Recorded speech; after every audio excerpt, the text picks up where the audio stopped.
Igreja do Senhor, com a paz do Senhor Jesus. Por favor, meus amados irmãos, abra comigo o texto sagrado que está na segunda epístola de Pedro. Eu vou ler dois textos para a breve reflexão que trago da parte de Deus esta noite. 2 Pedro, capítulo 3, versículo 9. E João, capítulo 4, versículo 27. Enquanto você encontra o texto, eu quero glorificar a Deus pela vida do digno pastor, presidente desta igreja, da convenção, nosso líder da Umadene, e uma referência para nós, de homem de Deus, de servo humilde, que faz a obra com excelência, o pastor José Carlos de Lima. Para mim é uma alegria retornar a essa igreja e poder cooperar com a obra de Deus aqui neste lugar e ver que a chama pentecostal não está acesa, está acesíssima aqui em João Pessoa. Quero glorificar a Deus pela vida do pastor Álvaro, e cumprimentando ele, cumprimento todos os pastores aqui da Paraíba, e louvar a Deus pela vida do secretário de missões, pastor Emanuel, que é um amigo, e dizer para os irmãos que a Secretaria de Missões aqui na Paraíba é uma parceira de missões do Fórum de Missão do Nordeste e um exemplo para todo o Nordeste brasileiro. Continuem assim, parabéns, que Deus abençoe. Ao nosso líder, pastor Saulo Gregório, que é o secretário nacional de missões, que tem uma visão extraordinária, e o pastor Saulo nos ensina como ser líder. Não faça nada sozinho que você vai cansar rápido, faça com parceria que você vai mais longe. E o pastor Saulo nos ensina isso. Tem crente que ele quer fazer tudo sozinho, ele é o obreiro banda, ele toca a bateria, o teclado, toca a guitarra, ainda sai correndo para poder pegar a sanfona. Aí no final, aí diz que está cansado, depressivo, né? Glória a Deus. Parabéns ao pastor Saulo, sua esposa irmã Meire. Alegria em rever aqui dois grandes amigos, pastor Tiago Della Rosa, um amigo, né? Um amigo nosso, sempre ministramos lá em Sinop, uma igreja abençoada, um templo para 8.000 crentes, cheio do Espírito Santo, sua esposa e o amigo pastor Gregório, né? Glória a Deus, Gregório 2, lá do Acre. Vamos estar novamente lá com ele. E os demais pastores eu cumprimento em nome do meu amigo pastor Tadeu. Em virtude do tempo, não nominarei o nome dos demais, mas se sintam abraçados. Aqueles que encontrou o texto, dê um sinal pentecostal. O Senhor não retarda a sua promessa, ainda que alguns a tenha por tardia, mas é longânimo para conosco, não querendo que alguns se percam, senão que todos venham a arrepender-se. Por favor, Evangelho de João, capítulo 4, versículo 27, diz o texto: E nisto vieram os seus discípulos, e admiraram-se que estivesse falando com uma mulher. Todavia, nenhum lhe disse: Por que perguntas, ou por que falas com ela? Amém. Podeis tomar o vosso assento, permaneça com a Bíblia aberta para uma possível conferência durante a ministração. Em tempo, quero deixar aqui, trazer meu abraço do nosso presidente, pastor Valdomiro Pereira da Silva, ao muito digno pastor José Carlos de Lima. Também cumprimentar o pastor Daniel, que é o secretário adjunto da nossa Umadene. Antes de observar o texto para uma breve reflexão esta noite, eu gostaria de, com a permissão do pastor, divulgar dois livros que eu escrevi e trago para a disposição dos irmãos. O primeiro é esse, O Segredo da Obra Missionária. Eu trato nesse livro que antes de fazer a obra, precisamos conhecer o Deus da obra. Tem muita gente machucada porque está fazendo a obra, mas não conhece o Deus da obra. E o Deus da obra é exigente. Ele não pede favor a ninguém. Quem quer fazer a obra precisa fazer com excelência. Eu também trato nesse livro a questão de que Deus não fica refém de ninguém. Deus te chamou, Deus te perdoou, Deus te capacitou. Mas se tu não quiser fazer, Deus chama outro, enche outro, levanta outro e faz a obra. Tem gente que pensa que é a última Coca-Cola do deserto. Sem mim nada podeis fazer, coitado. Sem Jesus a coisa não anda, sem mim anda. Então, Deus chamou a igreja de Jerusalém.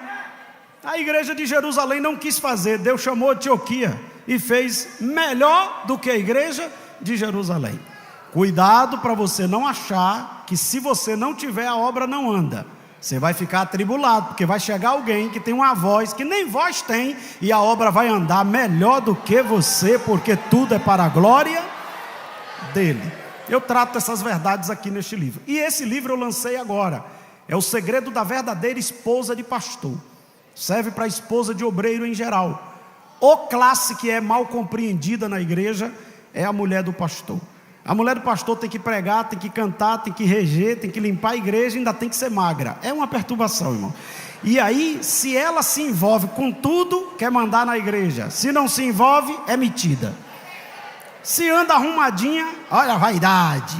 Se anda desarrumada, não sei como é que esse homem casou com esse mondrongo, né? Então, mulher de pastor não é fácil. Primeiro já perde o nome, né? Mulher do pastor. Então eu escrevi esse livro aqui. Também tem aquelas Mical. Quem é a esposa do pastor Mical? Aquela que não acompanha ele para nada e fica em casa para perturbar ele quando ele chega do culto. E tem essas, pastor? Tem. Estava onde? Fazendo o quê? A obra. E aí eu digo que quem não se envolve critica porque não sabe quanto custou. Se você estivesse lá, você estava vendo a obra que Deus estava fazendo, como você não foi. Mas aqui não tem dessas. Isso aí é, né, outro lugar lá. Então, quem desejar após o culto vai estar ali na saída.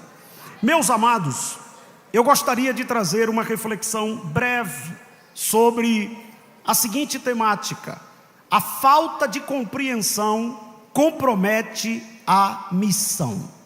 A falta de compreensão compromete a missão.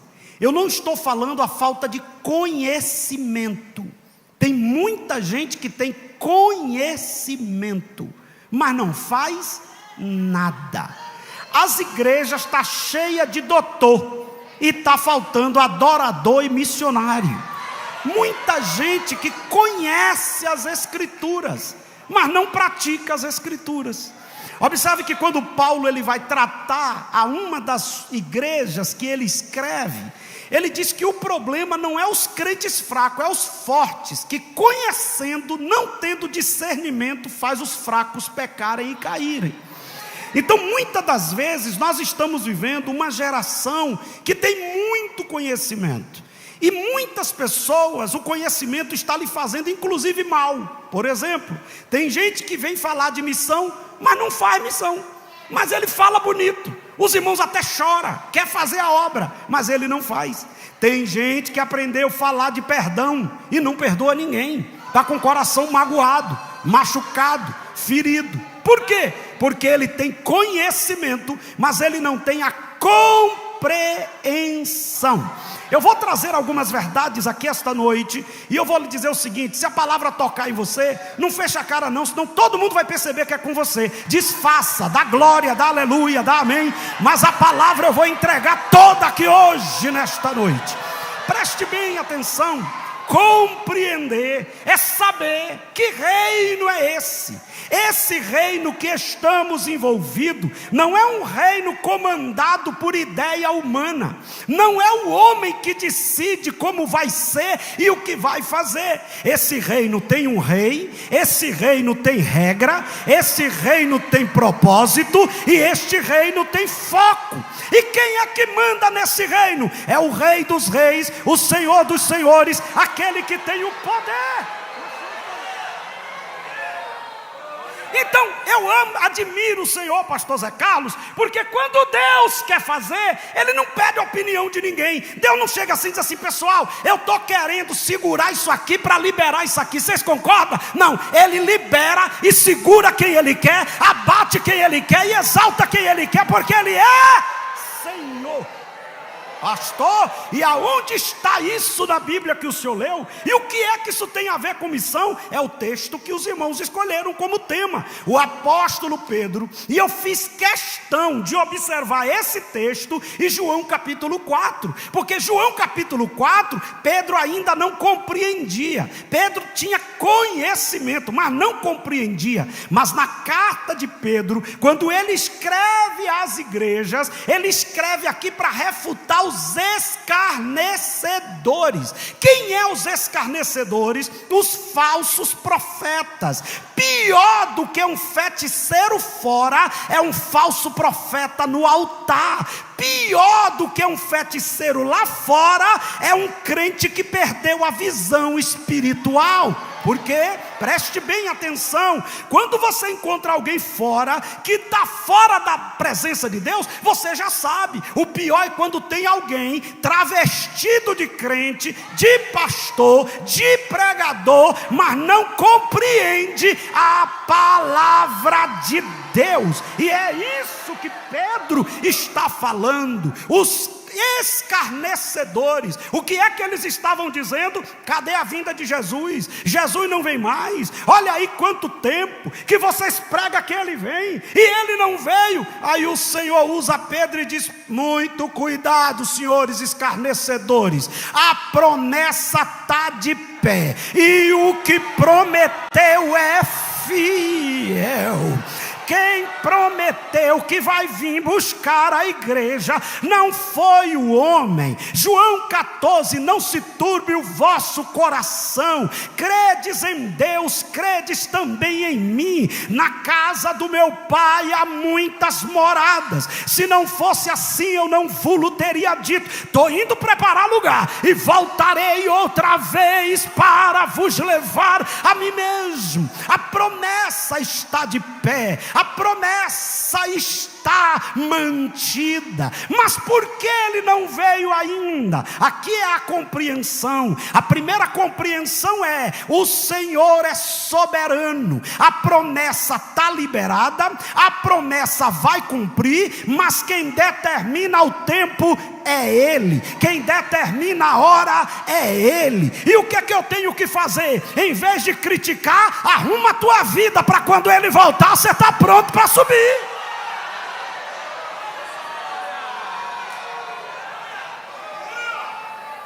Mas tem um outro detalhe que eu vou ministrar aqui hoje, e amanhã, com a graça de Deus, vou concluir esta passagem. Ele diz assim: ó, o problema não está na promessa, o problema está naqueles que recebeu a missão e não estão fazendo como deveria. O problema não está em cima, o problema está embaixo. O problema não está na palavra, o problema é que está faltando gente para levar a palavra a toda criatura.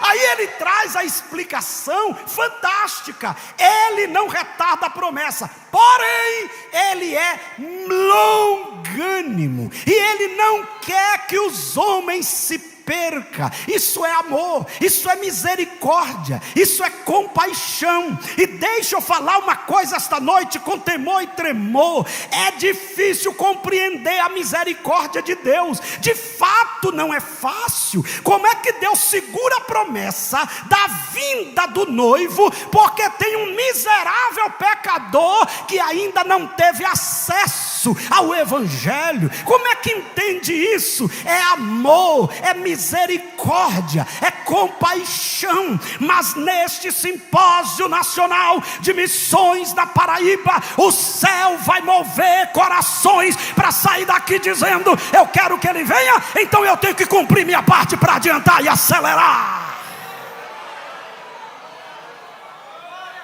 O texto aqui está mostrando que o Senhor é longânimo, misericordioso ao extremo. Olhe para mim, preste bem a atenção para aquilo que eu quero ministrar esta noite. Nós estamos vivendo a geração da falta de amor, é verdade. Nós estamos vivendo esse tempo. Eu queria olhar com você o que está em Mateus capítulo 24 e o versículo 12. Por favor, pegue a Bíblia Bíblia. A ideia que hoje não é uma pregação, mas um ensino.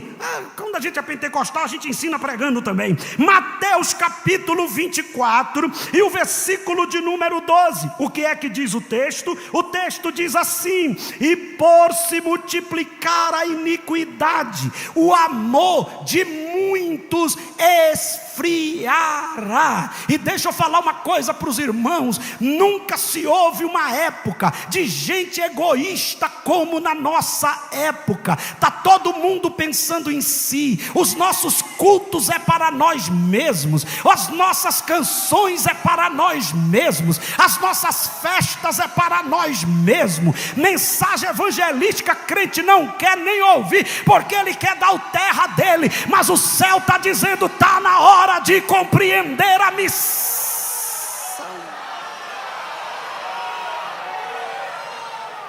Eu estou sentindo a graça de Deus aqui neste altar esta noite. E o que é que o céu está dizendo? Está na hora de acender a chama de novo, senão ele não volta. Ele só volta quando a missão estiver acesa na terra. Está na hora da igreja sair das quatro paredes.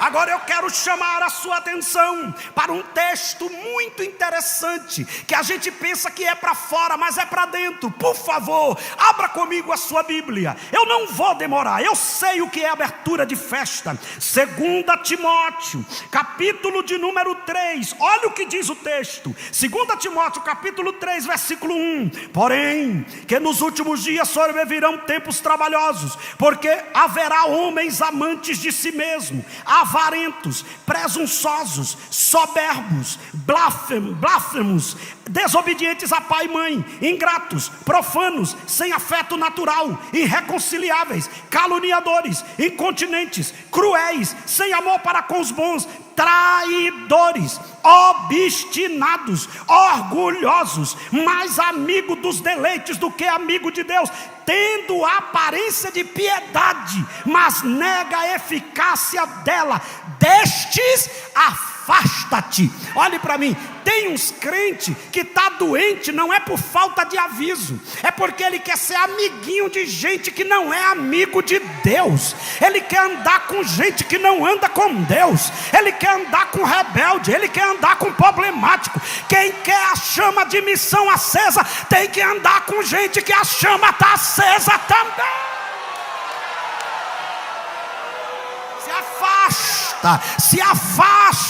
Se afasta do problemático para ele não te afastar da chamada. Te afasta do conversador para que ele não te afaste do propósito. Eu recebo a autoridade de Deus esta noite para dizer na Paraíba: o céu vai fazer uma limpeza e só vai ficar.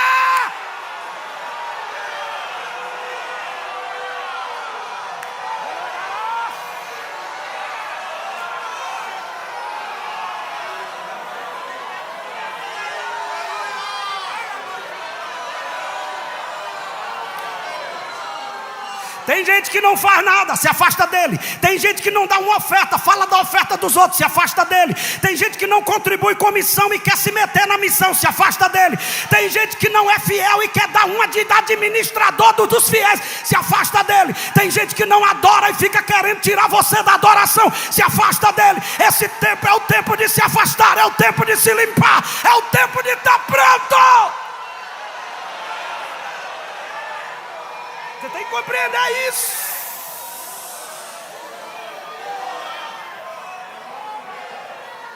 Mas tem mais. Pastor, qual é a compreensão correta que eu tenho que ter? Mateus capítulo 9, versículo 36. Por favor, olha o que o texto diz. Mateus 9, 36. O texto diz assim, as Sagradas Escrituras. Mateus capítulo 9. Olha o que o texto diz. Percorria Jesus todas as cidades e aldeias. Olhe para mim. Irmãos, eu estou lendo o 35 primeiro. Olha que coisa interessante. Hoje está difícil mover a igreja para o evangelismo. Hoje está difícil mover a igreja para um trabalho evangelístico. Agora, se você avisar, tem um cantor, lota a igreja. Tem um irmão que revela CPF, lota a igreja. Tem um irmão que revela não sei o que lá, lota a igreja. E o dono da igreja está dizendo: eu quando passei por aqui, eu não ficava parado para a multidão vir a mim não, eu ia. Olha para esse irmãozinho que está do seu lado, diga: está na hora de se mover, meu irmão, está na hora de se mover. Igreja é igual água, se ficar parada dá dengue, chikungunya e zika. Tem que se mover. Percorria.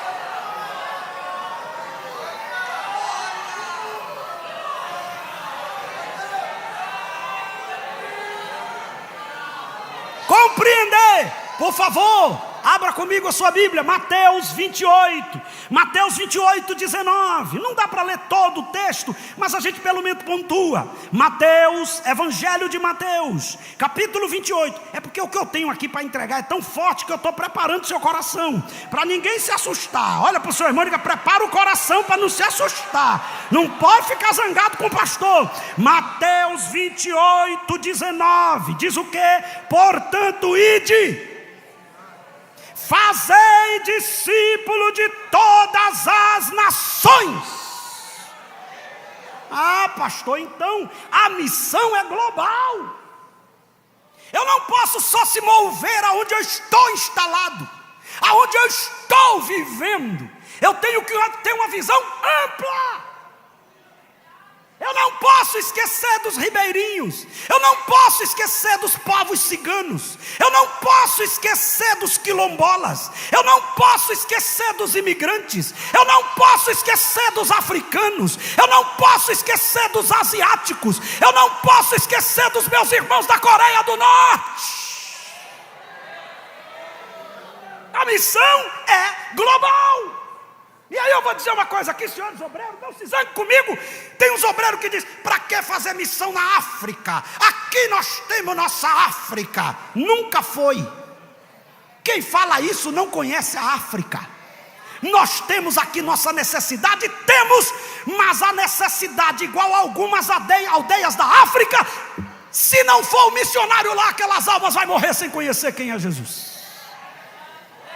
Eu me lembro que a primeira vez eu fui numa aldeia tão distante, passei 2 dias sem tomar banho, uma confusão. Os irmãos, o africano, ele adora como ninguém. Eles faziam um culto de 8 horas de relógio, 8 horas. Eu saí daqui do Brasil, preguei numa vigília, fui para lá, eu pensei 2 horas de relógio, aí eu volto, descanso. Quando eu cheguei lá, o primeiro culto, 8 horas. E ele não fica assim parado, sentado igual a gente não, faz trenzinho e bota a gente atrás do trenzinho, e apito e pandeiro. Eu pensei que eu ia morrer. Aí quando terminou, os irmãos ainda olhou para o pastor e disse assim: é, pastor, está muito pouco tempo para a gente adorar.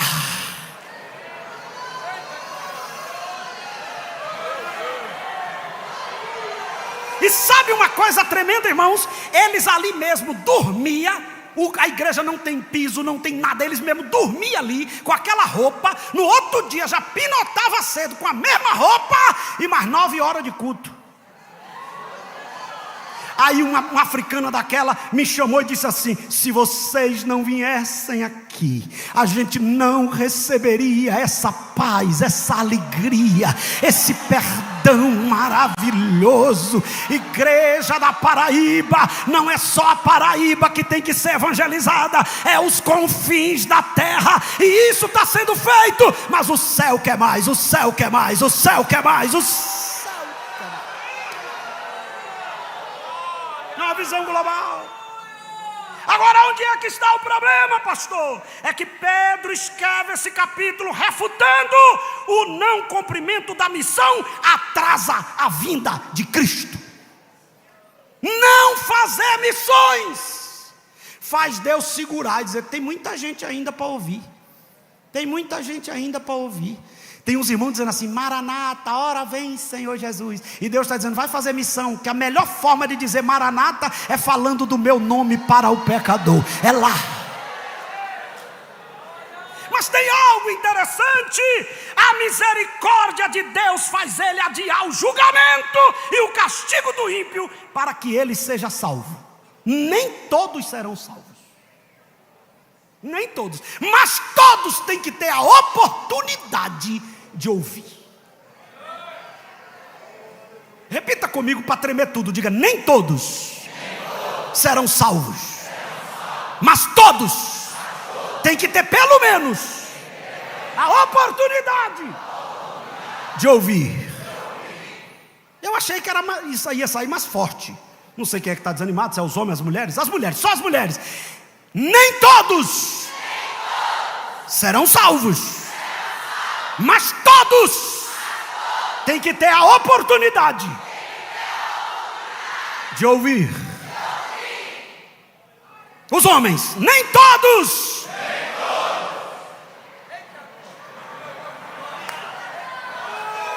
serão salvos, mas todos têm que ter a oportunidade de pelo menos uma vez ouvir quem é o Jesus que mudou minha vida.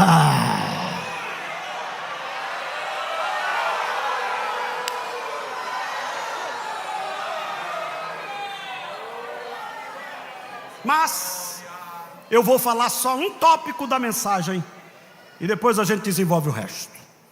A falta de compreensão compromete a missão. Então repita comigo: a falta de compreensão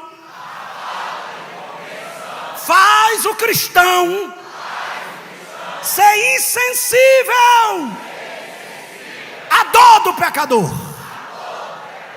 Insensibilidade. Por isso que eu li João capítulo 4. Havia uma briga de 500 anos. Ninguém queria passar em Samaria. Essa briga começa com a divisão do reino na época de Jeroboão. Na época da idolatria no Monte Gerizim. Existia 3 caminhos para ir da Galileia para a Judeia, da Judeia para a Galileia: o caminho da costa, o caminho da Pérea e o caminho de Samaria. O que é que os judeus faziam? Davam uma volta, dobrava a viagem, mas não passava por dentro de Samaria. Aí o Todo-Poderoso, o dono da igreja, o maravilhoso, o conselheiro, o Deus forte, o Pai da eternidade, diz: vocês não passam, mas eu passo. É necessário passar por Samaria. Ok? Aqui é uma palavra que a gente vai pensar sobre preconceito, sobre visão, sobre linguagem. Irmão, tem gente que até vai, mas ele fala uma linguagem tão difícil que o pecador diz: ele está falando o quê? Você já percebeu que a gente está vivendo uma geração de gente tão boçal que até para cumprimentar a igreja demora meia hora? Saúdo, Amanda, inerrátil, queimada pelo sol da justiça. E as irmãzinhas dizendo: para de besteira, cumprimenta a igreja e prega a palavra. Jesus não deu nenhuma aula. Jesus chegou para aquela mulher e falou uma linguagem simples: me dá de beber.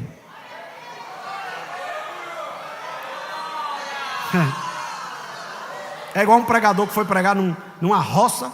Chegou lá falando difícil: abra seu pavilhão auricular. Aí tinha 2 velhinhas assim. Ela disse: tu vai abrir? Eu não abro.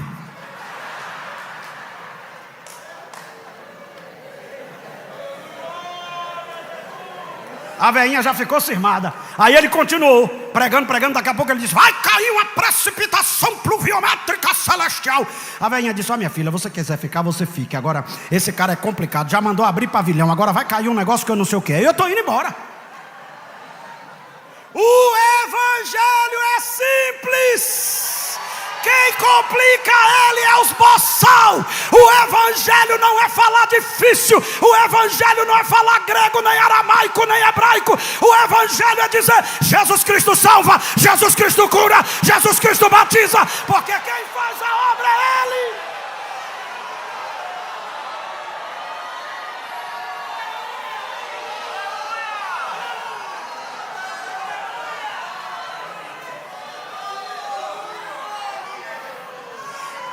Teologia encarnada, evangelizando a mulher, falando de forma simples.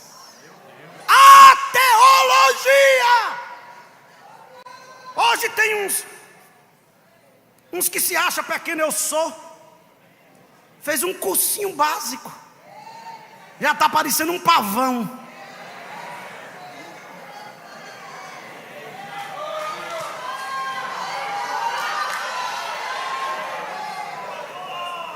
Mas o que eu quero falar esta noite, já começo a concluir, olhe para mim. Os discípulos vão para a cidade comprar comida e Jesus fica no poço. Daqui a pouco chega o campo missionário, uma mulher cheia de problema. Irmão, se fosse um bocado de gente dizendo: sangue de Jesus tem poder, venham aqui pregar o evangelho, olha o tipo de assombro. Meu Deus. Jesus olhou e disse: eita, está chegando a evangelista, está chegando a missionária, está chegando quem vai pregar na cidade. Você já percebeu que o problema não está no lugar, está na visão dos vasos que vai para o lugar. Eu fui visitar um missionário e disse: pastor, porque aqui não anda, aqui não dá, aqui não sei o que, aqui não sei o que lá, aqui não sei o que, o povo não ouve, aqui tem uma cabeça de jegue enterrada. Quando ele terminou, eu digo: embora. Ele disse: para onde? Desenterrar a cabeça desse miserável, desse jegue. Mas que Deus vai abrir a porta, que vai, que Deus vai salvar, vai. Mas tem gente que ele fica só botando dificuldades. Agora olha que coisa linda. Jesus não discrimina. Jesus simplesmente olha para ela e diz: olá senhora, tudo bem? A senhora me dá um pouco de água? Ela olhou e disse: o senhor é judeu? Sou samaritana? Fala comigo. Aí Jesus disse: se a senhora soubesse o que estava acontecendo no poço, o poço não é mais o mesmo. Não era eu que estava lhe pedindo água, era a senhora que estava pedindo água para mim. Aí ela olhou e disse: não estou vendo o senhor com balde nenhum para pegar. Ele disse: porque essa água que a senhora bebe, a senhora vai ter que vir aqui amanhã. Agora a água que eu lhe dei. Aí ela olhou e disse: eu quero. Você sabe qual é o evangelho poderoso? Não é aquele que você força o cara a levantar a mão, é aquele que você desperta nele o desejo de querer conhecer o teu Deus. Você vê que a coisa está tão séria que tem uns pregadores que tem uns truques para trazer as pessoas na frente. Aí venha receber a oração. Quando a pessoa vai chegando, ele diz: está vindo a primeira, está vindo a segunda. E as pessoas dizendo: Procon, Procon, Procon, eu fui enganado, Procon. Propaganda enganosa. Não precisa isso. O nosso culto tem que ser tão vivo, e a nossa vida tem que ter tão santa, e as nossas palavras tem que ser tão ungida, que as pessoas têm que dizer assim: eu quero conhecer o Jesus dele, eu quero conhecer o Jesus dele, eu quero conhecer o Jesus dele, eu quero estar naquele culto, aquele culto é demais. Mas você sabe qual é o tremendo aqui? É que a mulher já está impactada. Aí os discípulos voltam. Eu vou fazer uma perguntinha aqui, por favor, responda quem vem para a escola dominical. Quantas almas os discípulos trouxeram da cidade de Sicá para trazer até o poço? Alô? Nenhuma. Apóstolo Pedro, apóstolo João, os apóstolos tudo, não trouxe uma alma. E o pior, ainda olhou para Jesus e disse: meu Deus, vigia Jesus, vigia. Essa mulher de alta periculosidade, Jesus, vigia.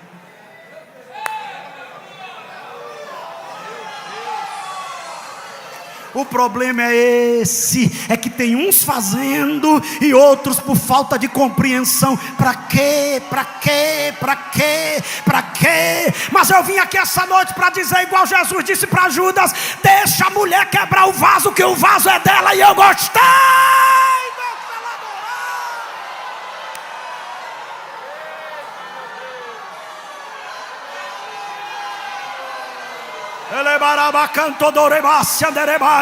E quem nesta noite sente a presença do Pai sacudindo a sua vida por missões, levanta essa mão ao céu e dá o maior glória que você já deu.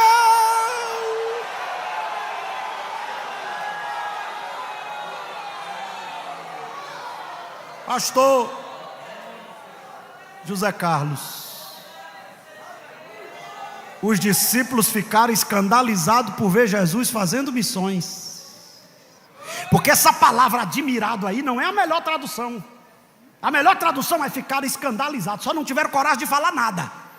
Rapaz, deixa quieto que a gente não sabe o que está acontecendo, mas que é esquisito o que é isso?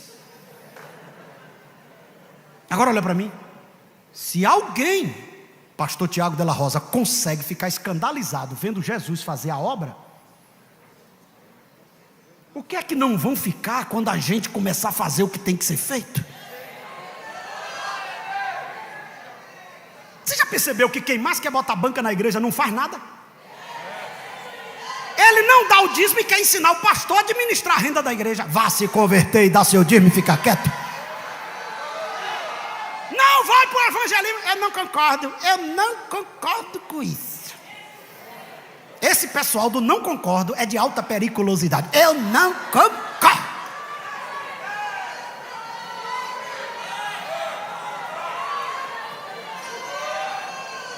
Olhe para mim, irmãos, eu vou dizer uma coisa aqui, com muito cuidado, para não ferir ninguém, mas preste atenção. Quando a compreensão não é estabelecida, o crente pode se transformar num empecilho da obra sem saber.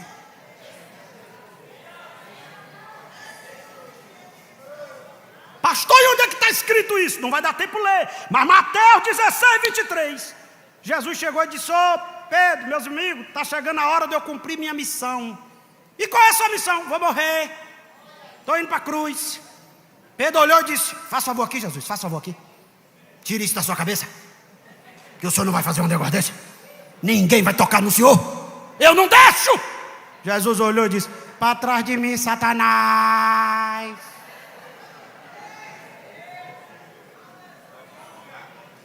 Toda vez que você se levantar para cumprir o propósito de Deus, o diabo vai levantar alguém para atrapalhar você. Vou dizer de uma forma mais clara: toda vez que você se levantar para ser um instrumento na mão de Deus e cumprir o propósito de Deus, o diabo vai levantar alguém para desviar você do propósito. Quer ver como é que funciona? Chega aqui, amigo Gel. Vou fazer com o senhor porque o seu amigo está com uma gravata bonita, estiloso, glória a Deus. Ó, Deus tem um plano na vida de Gel. Aí o pastor dele diz assim: o senhor está indo para o Iraque. O senhor está disposto? Oh, glória, glória, glória, glória, aleluia. Quando chega ali fora, alguém diz: Gel, eu sou teu amigo, meu filho. Lá está matando 3 por dia. Tu tá acabado. Ainda tem uns que fazem assim, ó: o pastor não gosta de você, não. Tu tem filho, tu tem família. Se tu morrer, o pastor continua no amor. Se ele não tiver coragem de dizer: para trás de mim, Satanás, ele já sai dali dizendo: é verdade. Obrigado, pastor. Quando você vê alguém dizendo: eu vou cuidar da minha vida, eu vou cuidar da minha família. Mentira, ele nem vai cuidar da vida dele nem da família dele. É alguém que contaminou ele para ele desistir do chamado. Estava envolvido, estava dirigindo congregação, estava dirigindo um departamento, já estava indo para o evangelismo, já estava com a chamada, Deus já tinha falado, já estava se preparando, e o diabo colocou alguém. Vai não. Eu me lembro que quando o pastor me mandou, meu pastor me deu a oportunidade de eu dirigir igreja, eu tinha 15 anos. Aí ele me botou para dirigir uns cultos na Gamboa do Morro de São Paulo.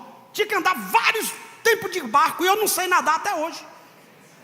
Aí quando eu estou no cais, chega um diácono: está indo para onde? Eu disse: estou indo dirigir o culto. Foi o velho que mandou? Foi? Eu digo: não, foi o pastor. Foi o velho não. Porque a pessoa, quando perde o temor, perde o respeito. Ele disse: não, mas é esse velho que eu estou falando mesmo. Aí ele disse: meu filho, é o seguinte, Esse velho, ele usa as pessoas. Depois você fica aí.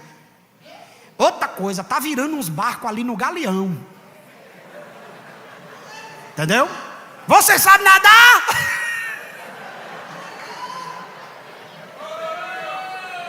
E o bicho é sujo, né, irmão? O bicho vem pra... Ele toca numa fraca. Se você não tiver cuidado...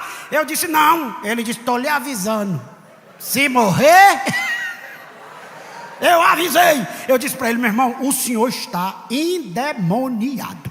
E outra coisa, eu vou dizer para o pastor que o senhor é um diácono perturbado, porque o senhor era para estar me incentivando. Olha para esse irmãozinho que está do seu lado e diga, cuidado com quem não compreende.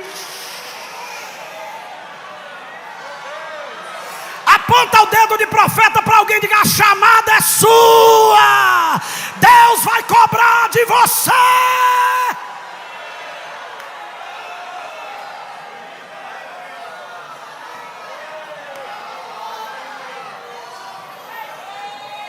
Já vou encerrar, que eu não quero que o pastor puxe meu paletó. Levante a mãozinha direita lá no terceiro andar. Pastor, por quê? Para de confusão, irmão. Levante sua mão. E diga bem forte assim, quando falta compreensão,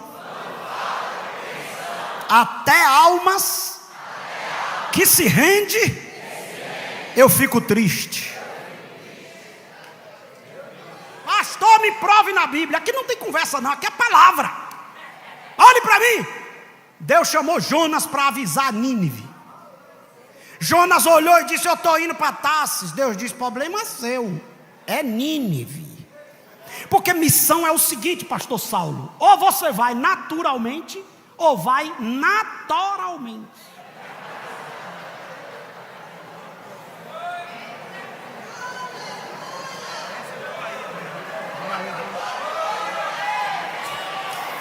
Você escolhe, ou vai inteiro,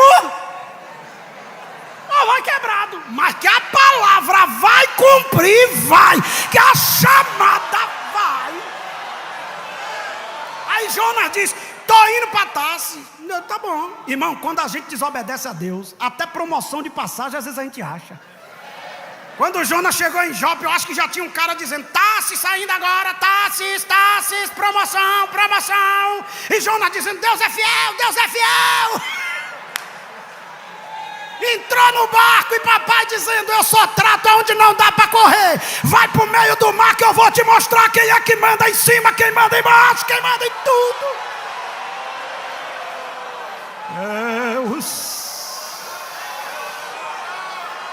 Deus. Aí, o que acontece? Ele, depois que paga o preço, volta. Porque tem gente que para fazer missão, o carro tem que tocar fogo, a empresa tem que fechar, o filho tem que ficar doente, ele tem que ficar meio aleijado, igual Jacó. Aleluia, aleluia, aleluia. Não dá para ir numa boa.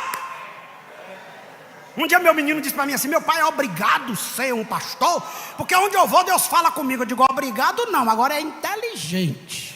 Porque ou você vai inteiro ou quebrado. Eu preferi inteiro. Ele disse, é 2. Pronto, tá aí. Aí sabe o que acontece? Vai Jonas. Deus nunca trata um chamado aonde dá para ele correr. Deus sabe aonde te tocar para tu querer o que não queria. Já viu aquelas pessoas? Eu nunca vou para a missão. Aí chega lá no médico, o médico diz, não sei o que está acontecendo, mas a senhora está complicada aqui. Aí ela lembra logo, o chamado. Aí ela começa a cantar baixinho. Eis-me aqui, estou disponível, então usa-me. Agora, irmão, quando ele paga o preço que ele volta, aí ele prega. Eu não lembro, aqui tem muitos estudiosos da Bíblia. Eu sou o hino que os irmãos cantou aqui. Eu não sei o que ele viu em mim, porque tem gente muito mais preparada que eu. Eu nunca vi um missionário pregar para ganhar o país todo, a cidade toda. E olha que o povo era miserável. Nínive era a capital da Assíria, e os assírios eram miseráveis.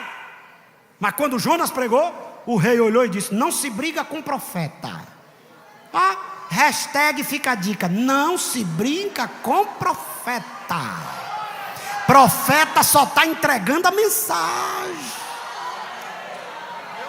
Aí o profeta, o rei faz o quê? Esse homem é profeta, vamos falar com Deus dele. Aí ele mandou um decreto: jejum total, homens, mulheres, animais, todo mundo jejuando.